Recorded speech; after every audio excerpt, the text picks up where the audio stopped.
Retiring soon. Here's how to pay yourself every month without running out. The number one fear in retirement isn't what you'd think. It's not health. It's not boredom. It's waking up at 82 and finding the money ran out before you did. And here's the hard truth. People never run out because they saved too little. They run out because they paid themselves wrong. Today we finish what this whole series has been building toward, a simple retirement income strategy that turns your savings into a monthly paycheck, money that lands in your checking account on the first of the month, just like your salary did. No jargon, one page. And stay with me, because near the end, I'll show you the one adjustment, a small move you make maybe 2 or 3 times in all of retirement, that does more to stop you running out of money than any investment you could ever pick. Back to Walt one last time, 63, retired, and thanks to this series he's done the hard part. He knows his retirement budget is about $3,500 a month, his Social Security covers $1,900 of it, and his savings built to around $480,000 only need to produce the $1,600 gap. He knows which account to spend first. He's even converting to his Roth in the low tax years. One question left, the scariest one. How does a pile of savings become a paycheck that never stops? Here's the system, and it's almost embarrassingly simple. Walt sets up 2 things. First, a cash cushion. He keeps about 2 years of his gap, roughly $40,000 in plain, boring savings. Not invested, not exciting, just safe. Second, an automatic monthly transfer. On the first of every month, $1,600 moves from that cushion into his checking account. Automatically, it arrives like a paycheck. It gets spent like a paycheck. And psychologically, this matters more than people admit. It feels like a paycheck. Walt isn't dipping into savings every time he buys groceries. He's living on his income, the way he has for 40 years. Then, once a year, he refills the cushion from his investment portfolio. That's it. That's the machine. Now why the cushion? Why not just sell investments each month?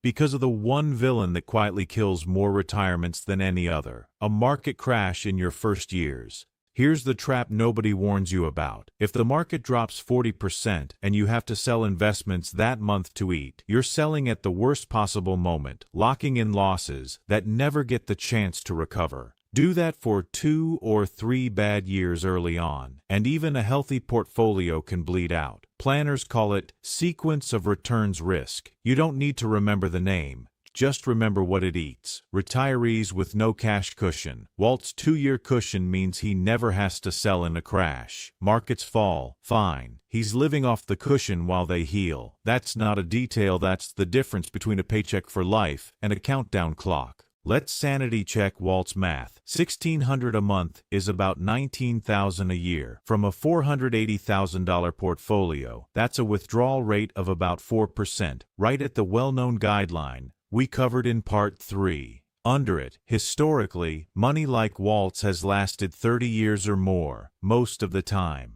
And remember, Walt's paycheck isn't carrying his whole life. Social Security, with its built-in cost of living raises, carries more than half. His savings only ever fund the gap. That's why this works without $1 million.